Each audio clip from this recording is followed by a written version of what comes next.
विझलो आज जरी मी, हा माझा अंत नाही, पेटेन उद्या नव्याने, हे सामर्थ्य नाशवंत नाही।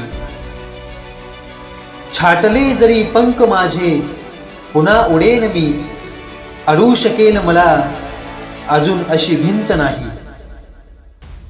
माझी झोपडी जाळण्याचे केलेत कैक कावे, जळेल झोपडी अशी आग ती ज्वलंत नाही।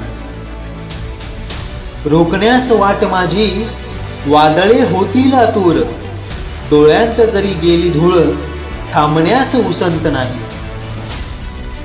येतील वादळे खेटेल तुफान, तरी वाट चालतो अडथळ्यांना भिवून, अडखळणे पावलांना माझ्या पसंत नाही।